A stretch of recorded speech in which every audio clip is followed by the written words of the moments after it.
르네상스 시대의 거장, 미켈란젤로의 가장 강력하고 인상적인 작품 중 하나는 모세 조각상입니다. 로마의 카테나 성당에 자리한 모세상은 보는 이를 압도하는 위엄과 힘을 발산합니다. 교황 율리오 2세의 무덤을 위해 제작된 이 걸작은 율법을 상징하는 석판을 옆에 끼고 깊은 생각에 잠긴 듯 정면을 응시하고 있습니다. 그러나 이 조각상에서 가장 많은 의문을 불러일으키는 부분은 단연 모세의 머리에 솟아난 두 개의 뿔입니다. 뿔은 흔히 악마나 이교도의 상징으로 여기기에 모세의 머리에 뿔이 조각된 것은 많은 사람에게 혼란과 의문을 불러일으킵니다. 미켈란젤로는 왜 모세의 머리에 뿔을 조각하였을까요? 그 해답은 단순한 오해나 실수가 아닌 당시의 성서 해석, 오랜 도상학적 전통, 그리고 미켈란젤로의 예술적 의도가 복합적으로 얽힌 결과물입니다. 가장 큰 이유는 성경 번역의 문제입니다. 미켈란젤로가 활동하던 르네상스 시대에 권위 있는 성서 판본은 4세기 후반 제롬이 번역한 라틴어 불가타 성경입니다. 불가타는 대중적인, 일반적인 이란 뜻입니다. 제롬은 당시 학자들만 이해할 수 있었던 고전 라틴어가 아닌 일반 대중들이 사용하는 일상적인 라틴어로 번역했습니다. 이 번역본은 서방 기독교 세계에서 가장 인기 있고 널리 사용되는 성경이 되었습니다. 문제의 발단은 출애굽기 34장 29절에서 모세가 시내산에서 십계명 돌판을 들고 내려오는 장면을 묘사하는 부분입니다. 모세가 그 증거의 두 판을 모세의 손에 들고 시내산에서 내려오니 그 산에서 내려올 때에 모세는 자기가 여호와와 말하였으므로 말미암아 얼굴 피부의 광채가 나나 깨닫지 못하였더라. 히브리어 원문에서 모세의 얼굴 상태를 묘사하는 단어는 카란입니다. 이 단어가 동사로 쓰일 때 빛을 발하다, 광채가 나다는 의미를 지닙니다. 따라서 대부분의 성서는 하나님의 영광을 직접 목격한 모세의 얼굴에서 신성한 광채가 났다는 의미로 번역했습니다. 그런데 카란이라는 단어는 명사 케렌과 어근을 공유하는데 케렌은 뿔을 의미하기도 합니다. 제롬은 번역 과정에서 이것의 착안에서 라틴어로 코르누타, 즉 뿔이 났다고 번역했습니다.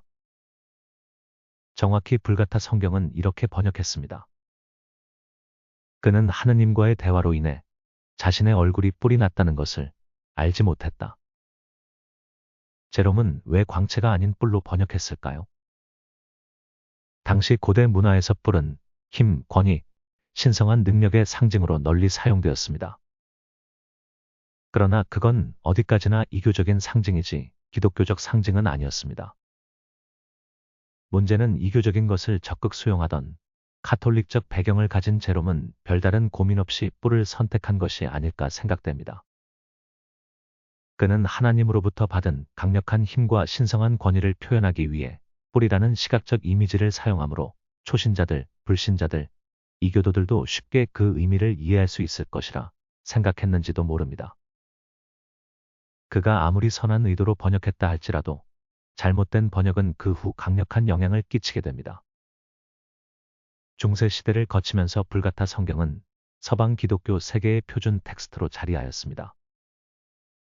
히브리어나 헬라어 구약 성경을 읽을 수 없던 독자들은 라틴어 성경만 보고 그대로 믿었습니다. 11세기 영국의 한 채색 필사본에서부터 뿔 달린 모세의 그림이 나타나기 시작했습니다.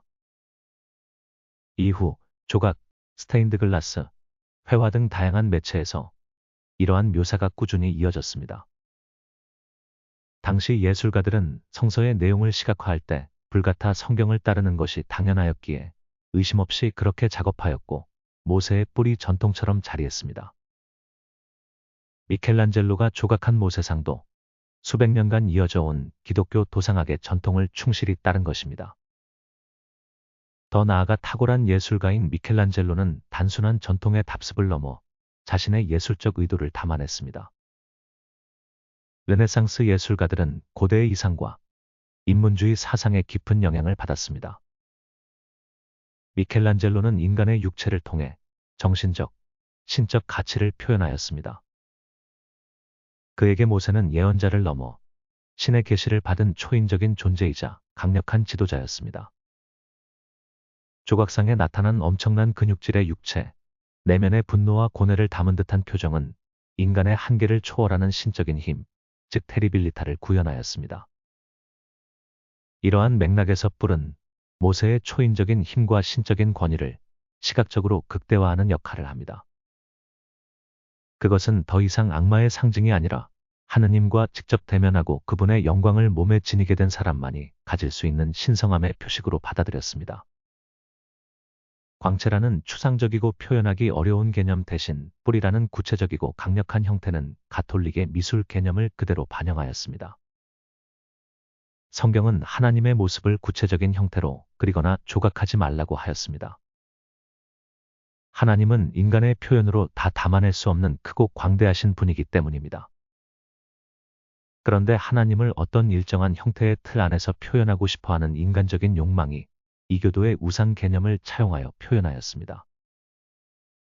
이교도에서 사용하던 의미를 기독교적으로 재해석하여 표현했다고 하지만 그것은 제멋대로의 해석일 뿐입니다. 가장 큰 문제 중 하나는 이 조각상은 교황 율리오 2세의 무덤을 장식하는 것으로 만들어졌다는 점입니다. 율리오 2세는 16세기 초 이탈리아 도시국가들의 경쟁이 심화될 시기의 교황으로서 영토 확장을 위해 끊임없이 전쟁을 했던 사람입니다. 그래서 사람들은 그를 전쟁을 많이 일으킨 전쟁광이란 의미로 전사교황이라 불렀습니다. 그는 로마를 돋보이게 하려고 베드로 성당과 천장화인 천지창조를 만드는 데 큰 역할을 하였습니다. 미켈란젤로는 자신의 후원자인 교황의 강력한 지도력과 영적 권위를 모세의 이미지에 투영하고자 했습니다. 즉 불 달린 모세의 강력한 이미지는 율리오 2세가 지향했던 강력한 교황을 대변하는 상징이 되었습니다. 율리오 2세가 세상을 떠난 후 그의 무덤 조각을 맡게 된 미켈란젤로는 잘나가는 화가이자 조각가로 후임 교황인 레오 10세가 구입한 로렌초 성당 재건축과 메디치 가문의 건물들까지 떠맡게 되었습니다. 5시간 말을 타고 가야 하는 로마와 피렌체 사이에서 미켈란젤로는 탈진하였습니다. 율리오 2세 가문에서의 끊임없는 압력으로 그는 이렇게 고백했습니다. 나는 마음이 초조해서 죽을 것만 같아. 운이 나빠 하고 싶은 일도 할 수가 없었다. 나는 악인이 아닌데도 사기꾼처럼 되어버렸다. 율리오 2세 가문은 미켈란젤로의 늦어진 작업 때문에 돈을 도로 달라고 요청하기도 했습니다. 그는 잠도 제대로 자지 못하였고 심장병에 시달리면서 쇠약해질 대로 쇠약해졌습니다. 1521년 동생이 흑사병으로 죽고 1531년 아버지마저 세상을 떠났습니다. 그 당시 미켈란젤로는 최악의 상황에 처했습니다. 미켈란젤로는 1505년부터 1545년까지 약 40년간 작업하여 모세상을 완성하였습니다. 그는 이렇게 말했습니다. 나는 일생을 저 묘에 묶었고 레오 10세와 클레멘스 7세를 배반하지 않으려 애쓰다가 청춘을 다 잃었습니다. 너무나 양심적이었기 때문에 몸을 망친 것입니다. 이것이 나의 운명입니다. 무서운 노력을 한 결과는 가난뱅이가 되었다는 것뿐입니다. 되먹지 않은 자들에게까지 자기를 변호해야 한다면 나는 마침내 미쳐버릴 것입니다. 미켈란젤로의 모세상에 얽힌 복잡한 이야기를 통해 우리는 몇 가지 교훈을 생각해 볼 수 있습니다. 첫째, 말씀의 원래 의미를 탐구하는 분별력의 중요성. 제롬의 잘못된 번역이 수세기에 걸쳐 기독교 미술과 신학적 이해에 얼마나 큰 영향을 미쳤는지를 명확히 보여줍니다. 이는 현대 그리스도인들에게 성경을 대할 때 번역본이나 특정 전통에만 의존할 것이 아니라 그 말씀이 가진 본래의 의미와 역사적 맥락을 깊이 탐구하려는 노력이 얼마나 중요한지를 일깨워줍니다. 전통이라는 이름으로 강요하는 가르침이 반드시 옳은 것은 아닙니다. 언제나 말씀의 본질에 비추어 분별하고 성경 원문에 더 가까이 다가가려는 자세가 필요합니다. 둘째, 세속적 가치와 권력의 우상화에 대한 경계. 뿔 달린 모세상은 처음 제롬이 번역했던 의도를 한참 넘어서 교황 율리오 2세의 정치적 야망과 강력한 교황권을 상징하는 데 사용되었습니다. 교회의 본질적인 사명은 세속적인 힘과 권위를 과시하는 것이 아니라 하나님의 영광을 드러내는 데 있습니다. 그런데도 사람들은 세상의 성공, 영향력, 외형적 웅장함을 추구하려는 유혹에 끊임없이 빠져듭니다. 뿔 달린 모세상은 로마에만 있는 것이 아닙니다. 대한민국의 기독교에서도 얼마든지 발견할 수 있습니다. 뿔 달린 모세상은 우리의 신앙 공동체와 사역이 과연 누구를 높이고 무엇을 지향하는지, 혹시 세상의 가치를 하나님의 이름으로 포장하지는 않는지 스스로를 점검하게 만드는 거울이 됩니다. 셋째, 위대한 성과 이면에 있는 인간적 고뇌에 대한 공감. 우리가 감탄하며 바라보는 위대한 예술 작품의 이면에는 미켈란젤로가 40년간 겪어야 했던 피말리는 듯한 고통과 깊은 절망이 숨어 있습니다. 이는 오늘날 우리가 접하는 화려한 사역의 결과물이나 신앙적 성취 이면에도 우리가 알지 못하는 수많은 눈물과 희생, 인간적인 고뇌가 있음을 가르쳐줍니다. 다른 지체의 신앙과 삶을 피상적인 결과만으로 판단하기보다 그 과정 속에 담긴 아픔과 수고를 이해하고 공감하며 함께 기도하는 성숙한 공동체 의식이 필요함을 교훈으로 얻을 수 있습니다. 미켈란젤로의 모세상은 단순한 르네상스 시대의 걸작을 넘어 시대를 초월하여 오늘날의 그리스도인들에게 깊은 신앙적 질문을 던지는 하나의 텍스트가 됩니다. 이 조각상은 잘못된 번역이 낳은 오랜 오해와 세속적 권력이 신앙의 상징을 어떻게 이용할 수 있는지, 그리고 위대한 성취 뒤에 가려진 한 인간의 처절한 고통을 동시에 보여줍니다. 따라서 현대 그리스도인들은 모세상을 통해 말씀의 본질을 바로 아는 지혜를 구하고 교회의 순수성을 흐리는 세속적 가치를 경계하며 서로의 아픔을 보듬는 따뜻한 공감의 신앙을 추구해야 할 것입니다.